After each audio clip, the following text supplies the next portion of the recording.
Welcome, everybody. I said welcome, everybody. Okay, there you go, okay.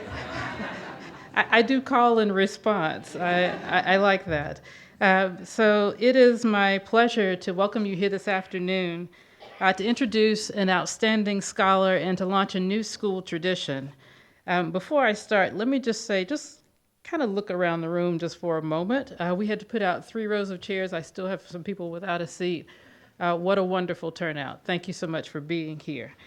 So this marks the celebration of 50 years of Black faculty at Duke University.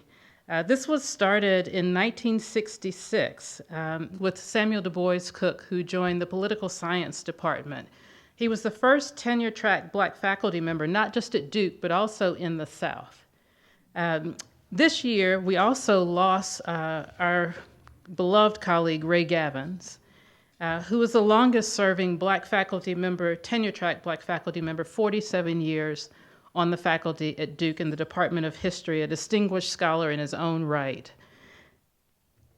When I think about what these gentlemen did coming to Duke, when they arrived, there were no Black faculty, no Hispanic faculty, no Latina faculty, no American Indian faculty, no Pacific Islander faculty. They were first. If you just think about being first on this campus in 1966 or in the late 60s, that was a tremendous feat. What I'll also say is that today we have a group of diverse faculty on this campus as a result of what they began, who persevere, who are determined to be successful at Duke, and they are an important part of the excellence that is now Duke. Our faculty here are amazing in general, but when I think about our underrepresented faculty and what they add to this body of knowledge and creativity, and faculty excellence, it is pretty unbelievable. And so I am grateful for all of you. Particularly today, we are honoring those who are in our underrepresented ranks, but very grateful for you because you have added to and helped to build the reputation of this faculty. You've made it possible for us to have student diversity, and you've made Duke an even better institution. 50 years of Black faculty is a milestone deserving of commemoration, and this new annual lecture series honors the excellence, innovation, and creativity that stem from a diverse group of faculty. As you know, diversity and inclusion are one of the 3 pillars of the Trinity College of Arts and Sciences strategic plan. This is for aspirational and practical reasons. As you know, or maybe you've heard us say it many times, diversity in all its forms is a driver for new ideas, creativity, and academic excellence. We all gain as individuals, as teachers and researchers, as departments, and as a university when we recognize and harness the power of diversity. I invite you to embrace this annual distinguished lecture as an intentional opportunity to contribute to the intellectual climate of the school through provocative, introspective, and lively conversation, and to strengthen our scholarly community. Now I have the privilege of introducing our inaugural speaker, Professor Mark Anthony Neal. Mark Anthony is a professor in the departments of African and African American Studies and English, and the founding director of the Center for Arts, Digital Culture, and Entrepreneurship. He is also an accomplished scholar. He is published in the gold standard African American Studies journals, Souls, African American Review, and Black Renaissance. He is also the author of the 5 peer-reviewed books, which we were going to give away to you after the lecture, which you have already consumed, and there are none left. We had multiple copies of each of his 5 books. We will have to try to do that again. His 5 books, as you are holding, are, I was going to tell you, but you can see them for yourselves.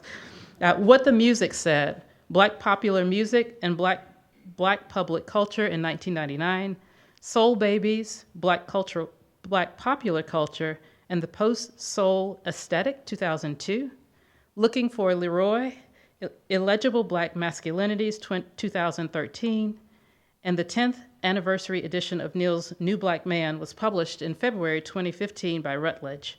And he is also the co-author of That's the Joint, the Hip Hop Studies Reader, now in its second edition, and also published by Routledge. If you're holding that book, by the way, it's significant. Through his research, Mark Anthony challenges audiences to engage with the ideologies of Black popular culture. He seeks to understand how music, television, film, and literature and the African diaspora cultures impact the societal and cultural norms of the United States and around the world. Additionally, he hosts the video webcast Left of Black, which is produced in collaboration with the John Hope Franklin Center at Duke. He teaches courses on Black masculinity, popular culture, and digital humanities, including signature courses on Michael Jackson and the Black performance tradition and the history of hip hop, which he co-teaches with Grammy Award-winning producer Ninth Wonder. As you saw in the event invitations, Mark Anthony is deeply engaged in public scholarship, and by anyone's standards, he is quite successful at it. His new blog, New Black Man in Exile, has achieved more than 10 million page views since 2005. He has nearly 50,000 Twitter followers. I have none. Nearly 9,000 Facebook followers, and nearly 2,200 Instagram followers. His Left of Black video webcast has nearly 15,000 Twitter and 5,000 Facebook followers. On a day-to-day basis, Mark Anthony is engaging the media and the public with scholarly thought, giving context to modern events, and bringing insight and perspective to public dialogue. It is my absolute privilege to welcome to the stage our speaker, Professor Mark Anthony Neal.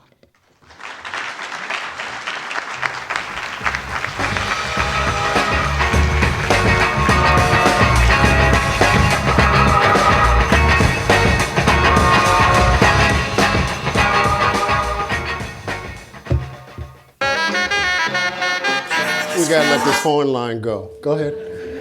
Keep that going, Kevin.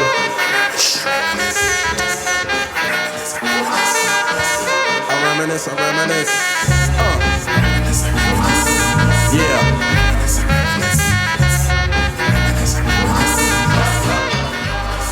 I reminisce for a spell, or shall I say think back 22 years ago to keep it on track. The birth of a child. That is Pete Rock and CL Smooth from an album called Mecca and the Soul Brother that was released in 1992. That was the song They Reminisce Over You, sampling a song by Tom Scott that was a cover of Jefferson Airplane from 1967.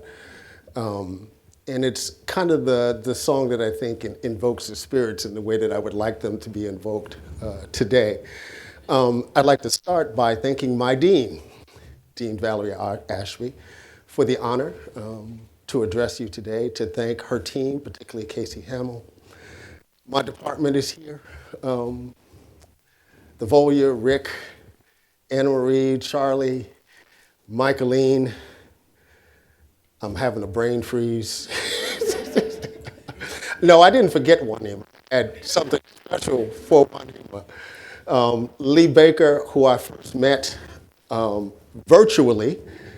He used to run an online thing called Afro-Am, in which he was the moderator, and my first connections with Lee is 1996. We're on this online platform. I remember when Yah was born, as you told everyone on the list that day. I remember obviously reading Juanima when I was a young graduate student. She probably don't want to hear all of this. But I do remember the first time my connections were made to Juanima. It was having a conversation with Cornel West. This is like 1993. Telling him what my work was about, and him saying, you need to talk to that sister Juanima Lubiano. Right, give her a call. That's the sister you need to talk to. And I remember first meeting Juanima. I had seen her years before at an MLA on a panel with my future colleague, Fred Jameson. This would be New York City, 1992. And meeting her in a mall in Houston in 2002, because the American Studies Association thought it was a good idea to have a conference in a hotel connected to a mall. And our colleague Sharon Holland saw this weird kind of store that had all this kind of, for lack of a better way to describe it, ghetto stuff. Wanted to show us, and she's taking us to the store. I'm going to myself, oh my God, I'm here with Juanima Lubiano. For those of you who have been her colleague, you know that she is one of the most cherished readers of your work, one of the most attentive readers of your work, so I'm thankful to give her a shout out today. As I always do, I'd like to give shout outs to my late parents, and you'll hear more about them this afternoon. But in particular, because of the path that I took, as some of you have heard me say many times before, my father was a functional illiterate, dropped out of school in 10th grade, somehow managed to navigate New York City for 55 years, in some cases not even being able to read street signs. He was my first and most cherished interlocutor. My mother, who you will hear much more about, I posted a picture on Facebook today because it's the 30th anniversary of her college graduation. And it's a picture of my mom, who went to the College of New Rochelle, and my dad, that was taken a week after I graduated from college. We were in college at the same time at different institutions. I always like to shout them out. I always need to shout out my daughters.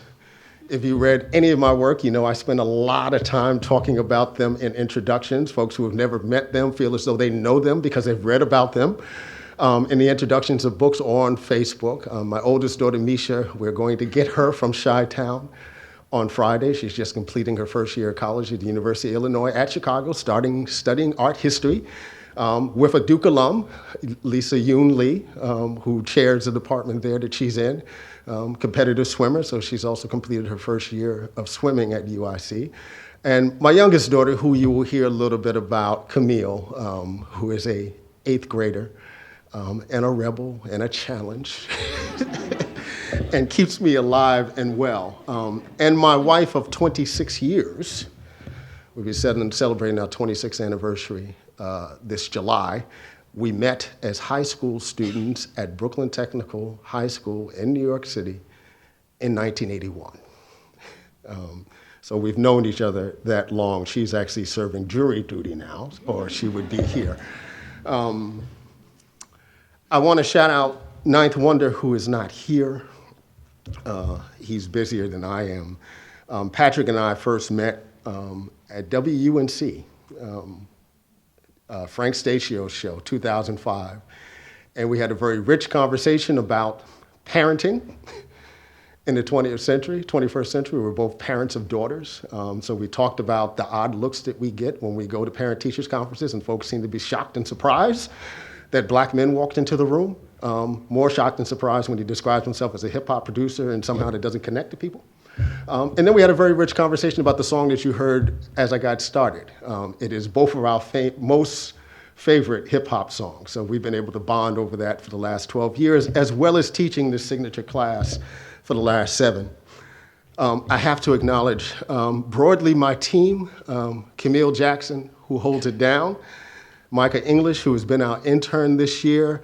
Shout out to the past and Laura Mall, who was the very first intern that we had on Left of Black and served us for 2 years. Jason Doty. There's one person I'm leaving out, but I'll get to her last. To the folks who have served me so well in the classroom these last few years, Israel, Nora, Gloria I.E., Shantae, and then the folks who hold it down in the office in AAAS, Kenya and Stacy Nicole. Thank you for everything that you do. And then a shout out to Treva Lindsay, who was my first PhD student here at Duke in the history department. She just published her first book 2 weeks ago, so I'm very proud of that. She was also the first TA that I did with Patrick. And lastly, Catherine Anks, who's running around here shooting the camera. Catherine has shot virtually and edited virtually every episode of Left of Black that we've done since we did the first one in the fall of 2010. Somehow this young white woman from Pennsylvania connected with the quote-unquote hip-hop scholar from the South Bronx to do a show. She had a very incredible quick learning curve, but because she's an artist, someone who went to film school, someone who's a quilter, she intuitively understood the aesthetic pieces that we wanted to do with the show. So you know that you can't watch the show without both hearing information, but also because she loves B-roll. There's this wonderful archival footage that's there. So I wanted to give her a special shout out for the work that she does. And what's up, Sasha? How are you doing? And lastly, Joan Miner, who is sitting here in the front row, because this speaks to how wonderful Durham is. I've known Joan now for about 6 years. We have become fast friends on the porch of Parker and Otis. She's usually there as early as 7:30, and a whole congregation of folks will come by and talk with her. She holds a salon on the porch, often reading some interesting books. She's reading a biography of Thurgood Marshall at the moment. And so I'm just so happy she was interested in coming out and was able to come out. So now we get to the thing. I was born in the Congo. I walked to the Fertile Crescent and built the Sphinx. I designed a pyramid so tough that a star that only glows every 100 years falls into the center, giving divine, perfect light. I am bad. I sat on the throne drinking nectar with Allah. I got hot and sent an ice age to Europe to cool my thirst. My oldest daughter is Nefertiti. The tears from my birth pains created the Nile. I am a beautiful woman.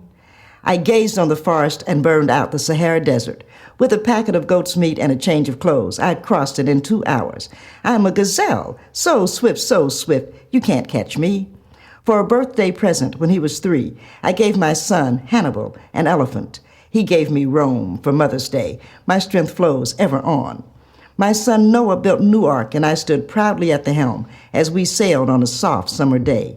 I turned myself into myself and was Jesus. Men intoned my loving name. All praises, I am the one who would save. I sold diamonds in my backyard. My bowels deliver uranium. The filings from my fingernails are semi-precious jewels. On a trip north, I caught a cold and blew my nose, giving oil to the Arab world. I am so hip, even my errors are correct. I sailed west to reach east and had to round off the earth as I went. The hair from my head thinned, and gold was laid across 3 continents. I am so perfect, so divine, so ethereal, so surreal, I cannot be comprehended except by my permission. I mean, I can fly like a bird in the sky. My parents were not intellectuals in any traditional sense, and they were not movement folk. Just 1 high school degree from night school between them when I was born. I often measure my parents' intellectual impact on me in the oddities that found their way in our home. Nikki Giovanni's first album, Truth Is On The Way. The 45 of Nina Simone's Young, Gifted, and Black, the only Simone record my parents own.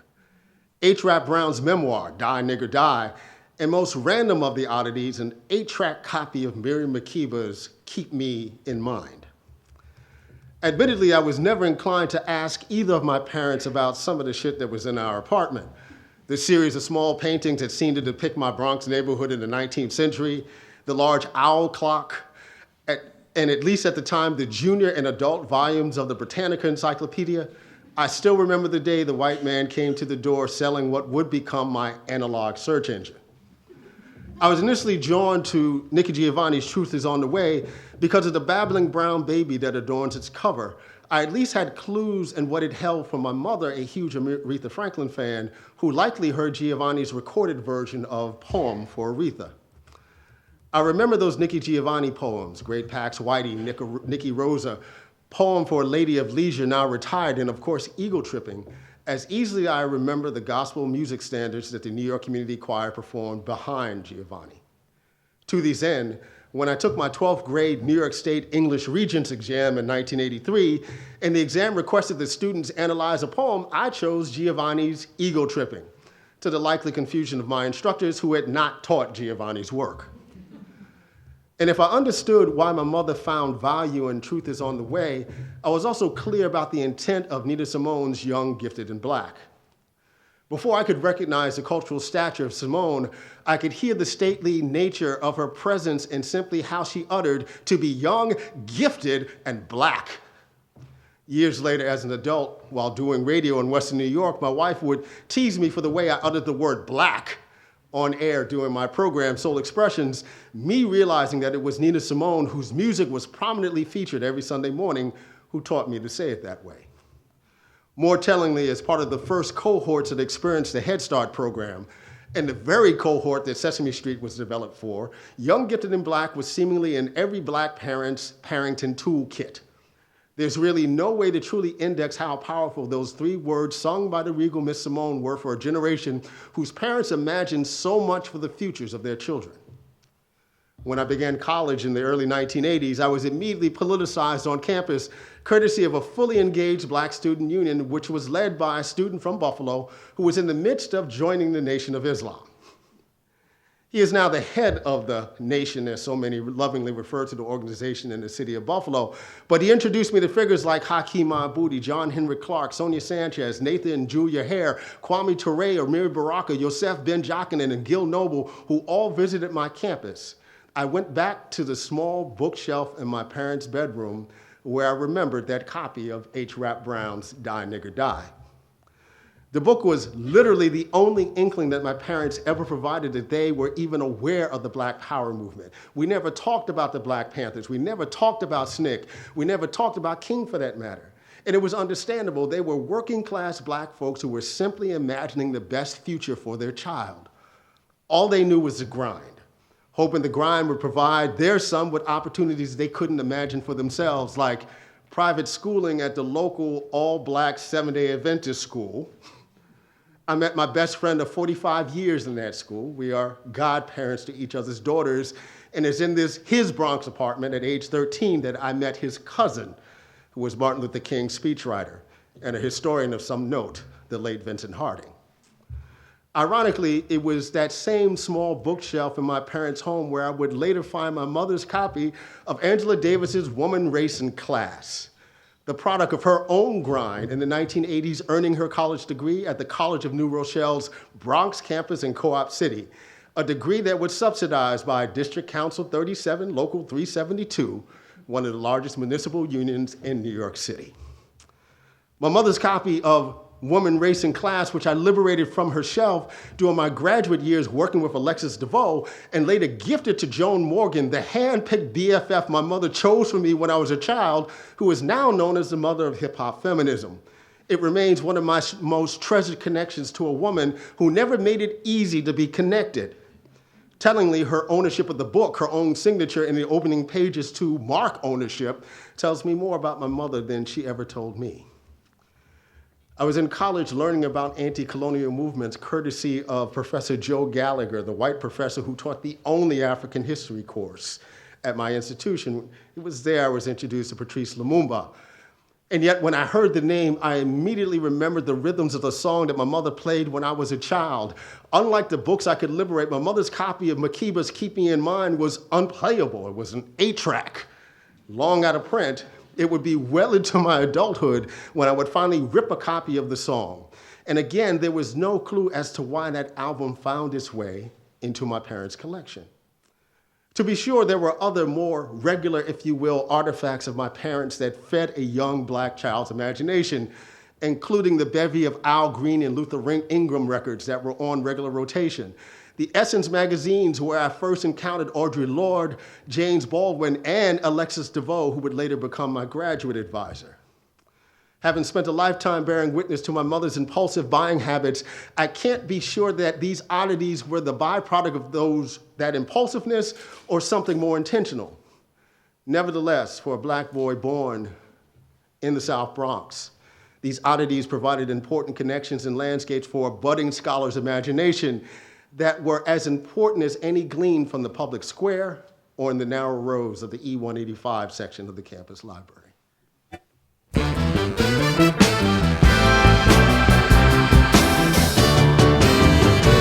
Your love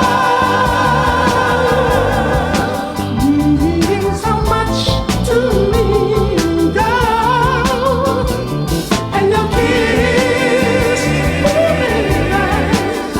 means so much to me. Your touch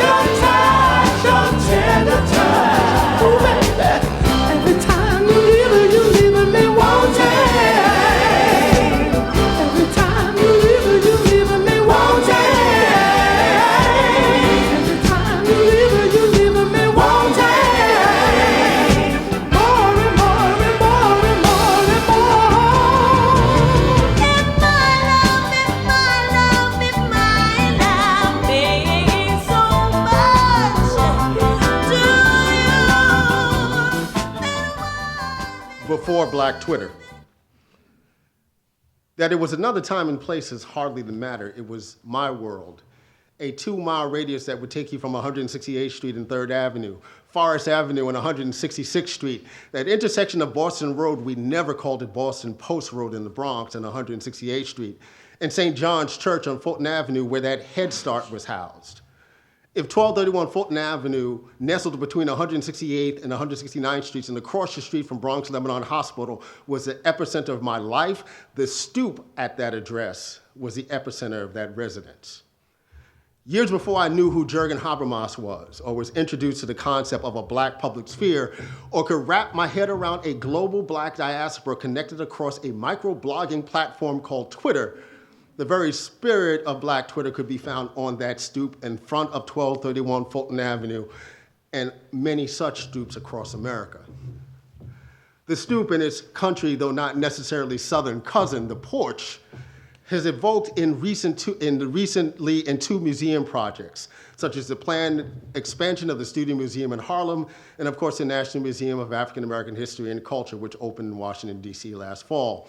Architect David Ajay, who along with Phil Freelon designed the National Museum and is the primary designer on the Studio Museum project, explained to the New York Times that he, quote, wanted to honor this idea of public rooms, which are soaring, celebratory, and edifying. Between the residential and the civic, we learned the lessons of public realms and tried to bring them together. The porch that greets the National Museum and the reverse stoop planned at the Studio Museum are less about nostalgia, but the continuous desire of Black folk in America to cultivate private and public space outside of the home, but away from the surveillance of the mainstream. In this regard, Black Twitter is still trying to find consistent digital strategies for the analog examples that the stoop and the porch represented, though of course the stoop and the porch never had the reach of Black Twitter. As a little boy, me and the Jamaican princess turned hip-hop feminist icon spent many afternoons dreaming of places that our words would conjure a generation later. We're on a world tour with Muhammad, my man, going each and every place with a mic in our hand. My favorite memories, though, are summer evenings circa 1974-75, where it seemed that the whole building set up shop with folding chairs and card tables that extended beyond both sides of the stoop. My mother, as a Baltimore girl, with that city's landscape of row houses that had their own stoops, found a second home on that 1231 stoop.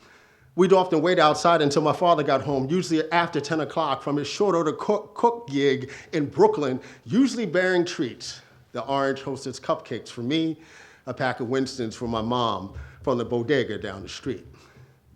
While I was busy playing ghetto games, I'd red light, green light, and freeze tag, and sneaking glances at no longer prepubescent Black girls doing double dutch. The adults, with smatterings of patois, Spanglish, and down-home speak, could be heard in the background discussing everything from the frayed marriage of Bill Withers and actress Denise Nicholas, Richard Nixon's resignation in 1974, the financial crisis, and national recession that put New York City on the brink of default, the genius of Muhammad Ali, and whether Jermaine Jackson was really leaving the Jackson 5. Those were the last summers that I spent at 1231 Fulton Avenue. The very financial struggles that working class families were experiencing throughout New York City drove my family into the projects. And while there were courtyards and other public spaces to set up in our neighborhood, and often to aid the surveillance of the neighborhood, the kind of vibrant community that I experienced on the stoop was largely lost to me. That is, until the advent of social media platforms like Facebook and Twitter. Many thanks given to Black Lives Matter for making Black Twitter a thing, but Black lives mattered on those stoops.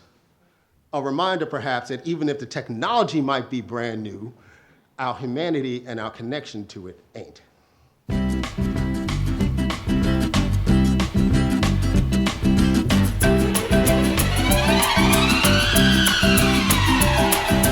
If you let me make love to you, then why can't I touch you?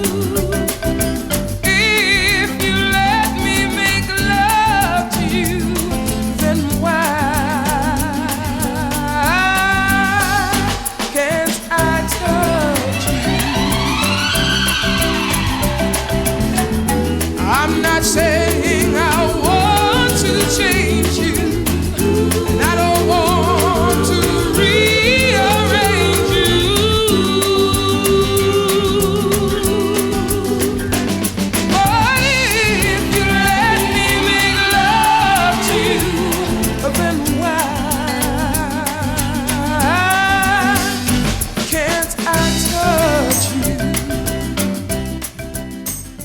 mixtape love.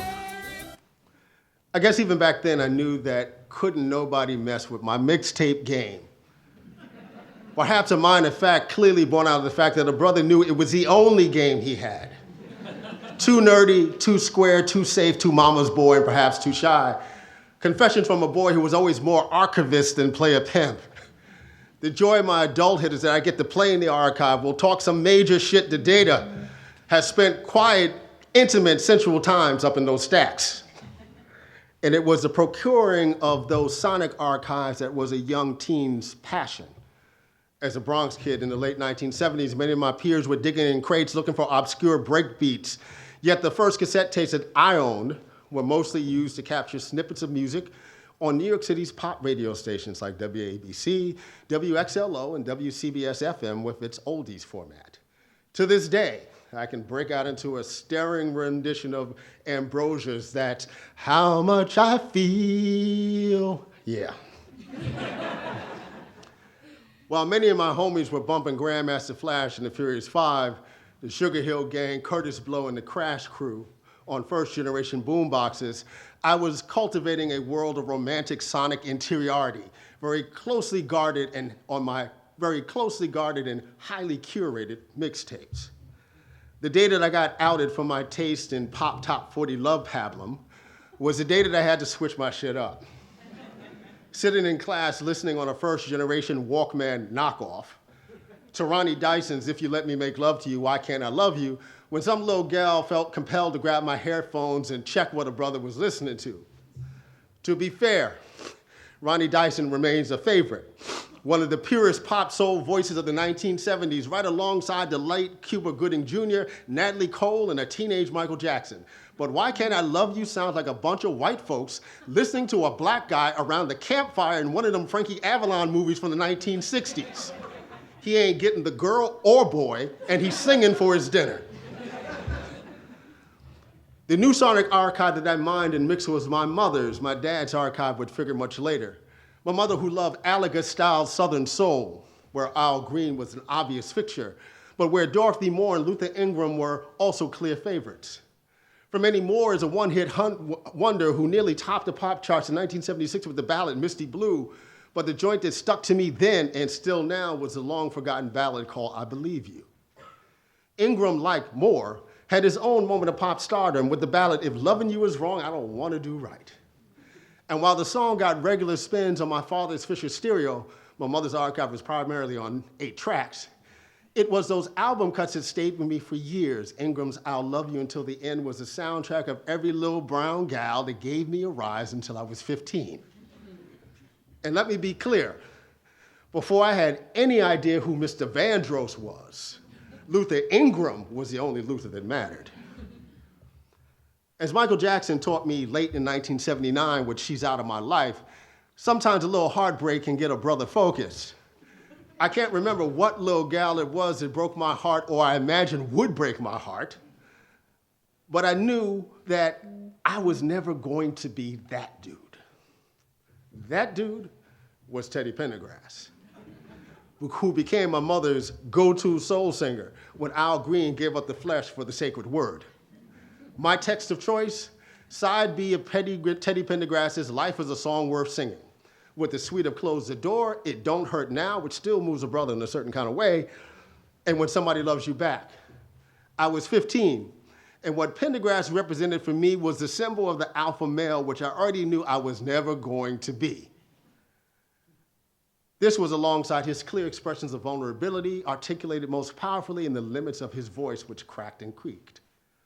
And while so much of this shit was all up in my head, when the hurt was finally real, and this little girl I do remember because I would eventually marry her, it was joints like Pendergrass's "I Can't Live Without Your Love," Rick James and Tina Marie's "Fire and Desire," and the more obscure fare like Booker T. Jones's "I Came to Love You" and Michael Henderson's "Take Me, I'm Yours," that provided sonic catharsis.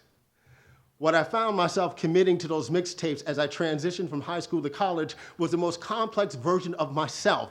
The me that I most wanted to be was always going to be found in the mix. Some of that complexity was simply in the presentation of those mixtapes. Every one of those tapes featured visuals, usually cut out of my mother's Ensis magazines, a thing I borrowed from a college peer, understanding then about the importance of aesthetics in the curation of the archive. Our shit more broadly has never been about boxes and storage bins. For me, those mixtapes were not just a reflection of my love of music, but a recognition of the thoughtfulness that went into constructing sonic representations of my passions, desires, and moods. Like the DJs who worked months in advance and created mixes as folks were here on the dance floor at the club, I always understood, even before I had the language to explain it, that these mixtapes represented my intellectual property. They were not simply songs thrown together randomly in a sequence decided by some record company executive, but an attempt at meaning making that went beyond the intent the artists whose songs might have appeared to on those tapes. I still have many of those mixtapes, as much an archive of the transition from analog to digital, though it's rare that I listen to them now, if only because automobile manufacturers are not inclined to equip new cars with cassette players. With the emergence of handheld digital devices that could easily store thousands of sound recordings, my now retired iPod Classic held more than 16,000 songs. My relationship to my sonic archive has been radically transformed. Streaming technologies have again transformed how we consume and archive our media as folks simply listen to music via services like Pandora and Spotify. For some, it is simply a question of how do you build a better delivery system for what is a multi-billion-dollar music consumption industry.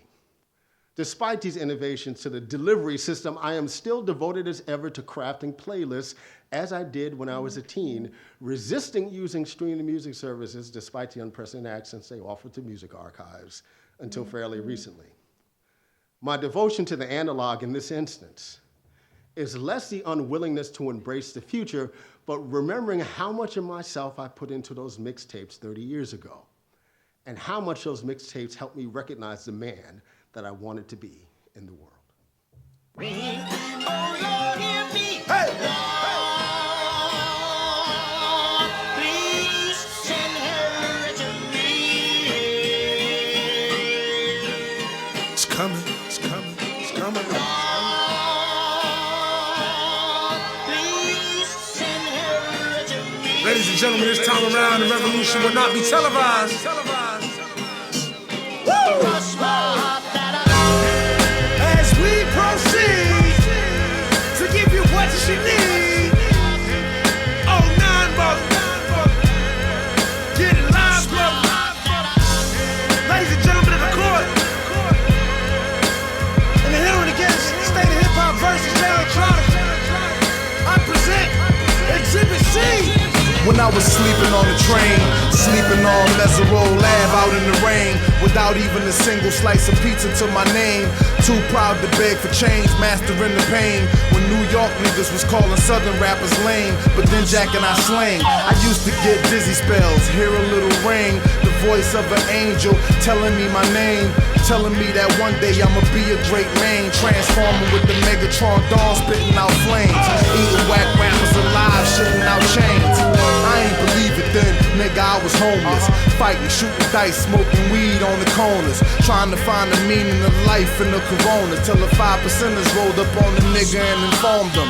You either build or destroy, where you come from. The Magnolia Projects in the Third Ward slum, It's quite amazing that you rhyme how you do and that you shine like you grew up in a shrine in Peru. Question 14, Muslim lesson 2. Dip diver, civilizer 85er. I make the devil hit his knees and say to our Father, abracadabra. You rockin' with the true and living. Shout out the lights out. Black interiorities. Can you hurry up and think?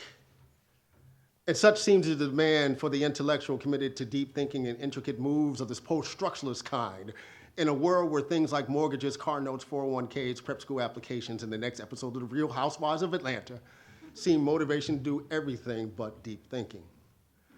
It is perhaps easy to think that the expansiveness of contemporary culture and our access to an archive of digital data that was unimaginable even a decade ago to translate into a requisite expansiveness of easily available deep thought.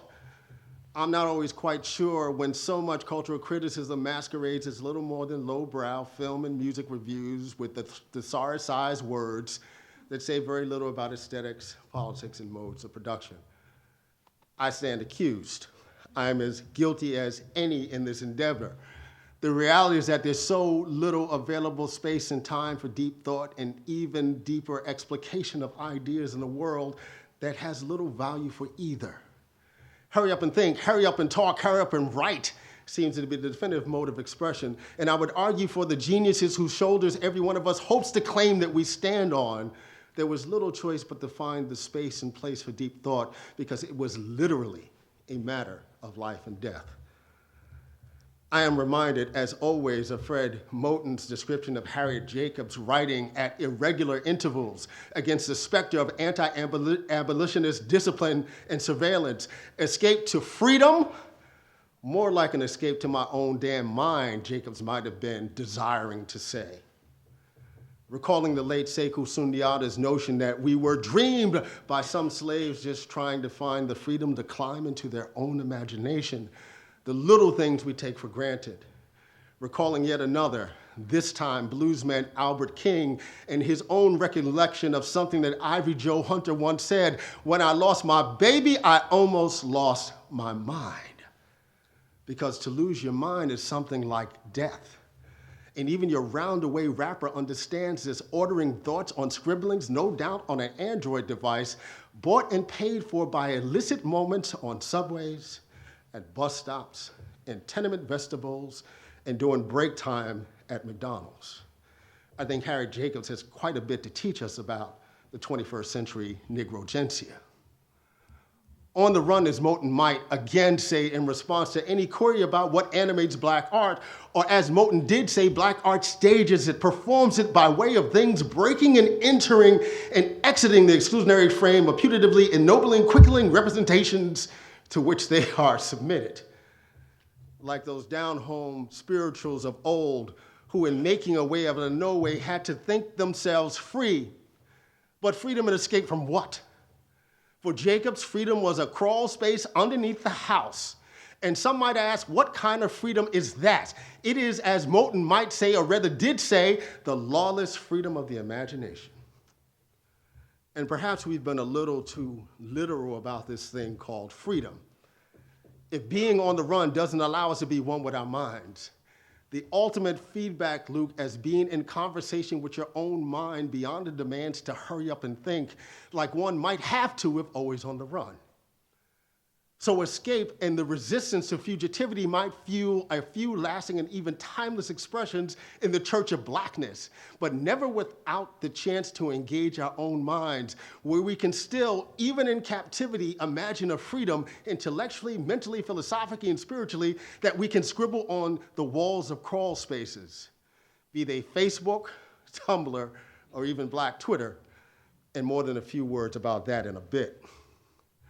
I'd like to suggest that this very personal yet communal feedback loop, a rapid, all-encompassing exchange of information, genetic, philosophical, and akin to what filmmaker Arthur Jafer has located in Ernie Isley's opening solo from the Isley Brothers' Voyage to Atlantis. This feedback loop, I'd like to suggest writ large as blackness, partially explains why blackness never seems to fully emancipate itself from the very dynamics that blackness aspires to transcend. This digital distortions, perhaps we might say, in some other realms, those mystical realms that we often simply refer to in hushed tones these days as Black Twitter. A magical and digital Black interiority that binds the public with the private, that is indecipherable without access to this Black interiority of what I might call Black channels. But first, a few words about Black Twitter. Recalling Manju's 2010 Slate piece, which addressed how Black people use Twitter. Another example of mainstream causes fascination, even obsession with the ways that Black people have utilized technology. The conversation remains the same. Instead of Booker, what are the drums saying, as political scientist Adolph Reed once famously described the work of Black public intellectuals, the question now is, what are those niggas tweeting? Perhaps this is as it should be. Black folks are in a unique position of having once been cutting-edge technology, the kind of technology that helped drive the United States into advanced capitalism and global domination. Such intimacies have historically manifested themselves in innovative and quirky uses of technology. 2 turntables and a mixer, Sky pagers accessed by late 20th century drug dealers with designs on a 21st century global economy. And of course, the folk in apartment 2B, who've had cable since 1982, or rather at least a decade before Time Warner and Cablevision showed up in the hood. Yet there are other more concrete examples to consider. Twitter is nothing more than advanced technology used to animate existing and new social networks. Those networks have always existed. The field songs utilized by the enslaved Africans on southern plantations was a form of social media. Hell, there was a time not so long ago when the stoop was our Twitter. One of the best examples of such social media, of course, is the Greensboro sit-ins, February 1, 1960. This protest began weeks of similar protests that went viral throughout the American South in ways that mirror the functions of today's social media. The tools of the trade, what we might think of as analog social media, word of mouth, the mimeograph, and black radio. It should not be surprising that black worldviews would impact the uses and functions of social media. As social media researcher Brendan Metter suggested in Manju's piece, black folks are using Twitter like a public instant messenger. Perfectly logical for communities whose very presence in the West has been framed by the challenge of remaining in contact with kinfolk, fictive or otherwise, given the reality of relocation, dislocation, incarceration, separation. Reminded of the late Richard Iton's notion of diaspora. That was about roots, but not R-O-O-T-S, but rather roots, R-O-U-T-E-S. Whether referencing drum rhythms in Congo Square in the 18th century, where enslaved Africans smoked back to the continent, or jazz samples in the 1990s, hip-hop that allowed older black men and their sons to cultivate a space of commonality. The black embrace of technology has always been about seeking different arenas to access our humanity. Somewhere, Oliver Wendell Jones, with a nod to Oliver Wendell Harrington, are smiling. I am inspired in this instance by the wisdom of Elizabeth Alexander, who talks about a, quote, black life and creativity behind the public face of stereotype and limited imagination. The black interior is a metaphysical space beyond the black public. Tapping into this black imaginary helps us to envision what we are not meant to envision. Complex black selves, real and enactable black power, rampant and unfetishized black beauty.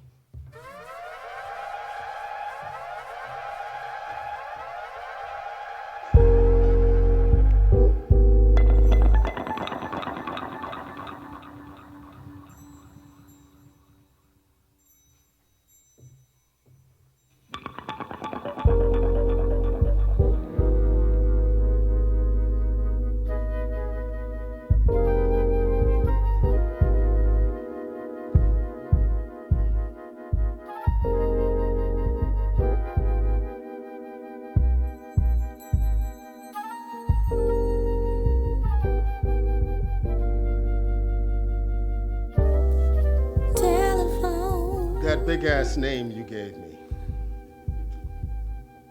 I'm still left juxtaposing the image of you at the end. Small, fragile, defeated, with the defiant, bombastic, yet still miniature figure that I've come to know and would come to know in the story shared after your demise. Wish I had known that 16-year-old who stepped out of her mama's home and up to the big city. I can no more come to terms with those last days of yours than I can imagine my own daughters in such a state. Yet that's the cycle. I am mad at you. I say that now to get it out of the way, as I was never able to get it out of the way when you were alive, because my ability to say it, even think it, cluttered our relationship as it clutters my memories of you and death. Your granddaughter, the youngest one, the one who most reminds me of you, the one who is willful and wise beyond her proverbial years, matter-of-factly just asked me if I was sad. I was sad. Not today or even yesterday, but those other days, you up in the nursing home in the Bronx, me sitting next to you as often as I could, yet unable to reach you. As a child, your biggest gift to me was the attention that you gave me. And it's not that I didn't have my father's, your husband's attention, but you seem to understand better than any that caution was my nature, that I was more than comfortable in the smallness of it all. You gave me that big name. Used it as a calling card for the possibilities I would confront. Many will recall hearing you announce my name before they ever met me.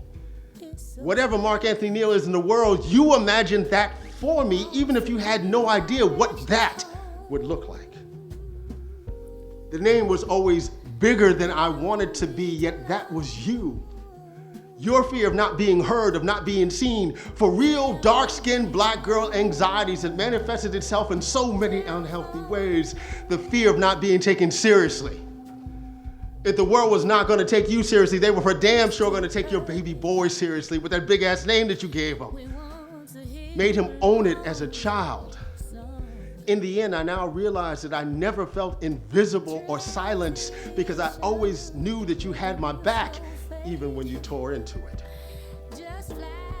I was often embarrassed by the bigness of your personality, not yet aware of all that it masked until you took that last breath. The smallness of you at the end betrayed the bigness that was you. One of your husband's biggest gifts to me was the example to not be threatened by the bigness of the woman you chose to share your life with. It has served me well in the home that I share with your two daughters and your daughter. You would be proud of both of your granddaughters. Little doubt you'd be put off by the oldest, who is as emotionally detached from family as her father, your son, was for much of your time on earth.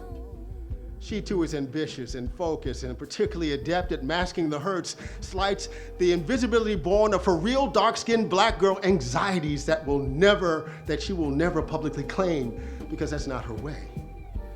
Oh, what I wouldn't give for her to spend just an hour with the best of you and the best of your mother. True to her spirit, when I spot her on the pool deck, it's not because she's one of the handful of black women on the deck, but because of the white pearls that always adorn her ears and the smile that matches it. We all have our masks. But the other one, the youngest one, the one who most reminds me of you, the one who is wise and willful before her, beyond her proverbial years, who matter-of-factly just asked me if I was sad. She, as one person described her, is black girl magic. Don't get me wrong. She is as difficult as you were, as you are. I would have paid some money to watch the two of you go at it. But as one of her teachers once admitted, baby girl is big on justice. Initially born out of her willing acknowledgement, dark-skinned black girl anxieties be damned, that she would not be ignored or rendered invisible, but now more often than not in the advocacy of others. She will be the one who will claim you big, hence her knowingly pushing me to think about you at this moment. As I write this, your city is still smoldering in the aftermath of another death of a black person at the hands of law enforcement. I know New York, the Bronx, was the place that you lived and raised me, but Baltimore was always your home. There's a mother who publicly chastised her son for being up in those rebellious streets. She would not be foreign to you. I offer no judgment regarding her actions, recalling similar moments in my own childhood, like that night you showed up at the park, belt in hand, looking for a son who should have already been home. Thank God there were not handheld devices. Though the social media of the day, word of mouth, guarantee that more than a few of my peers would recall that moment, much to my embarrassment, almost 40 years later. I still walk this earth in part because of those actions on your part. I just wish that you had stayed on earth long enough for me to finally understand why you made those choices and to thank you for them. I may never live up to that big ass name you gave me, but I thank you for providing the challenge.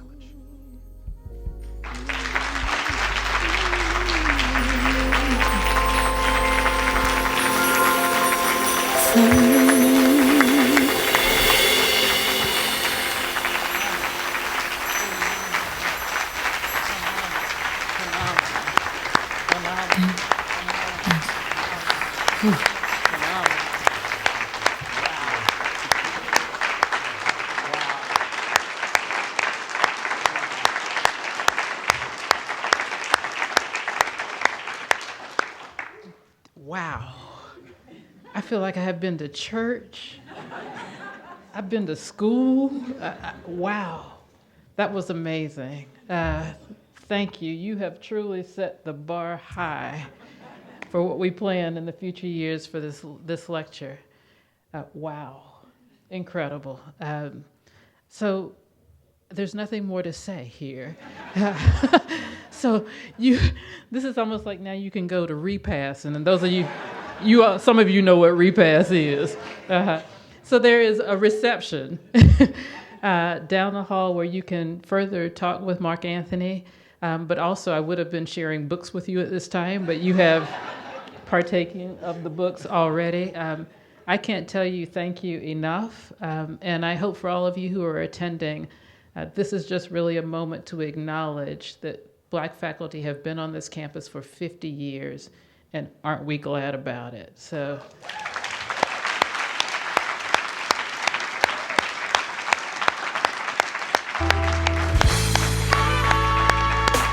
Thank you, and enjoy the reception.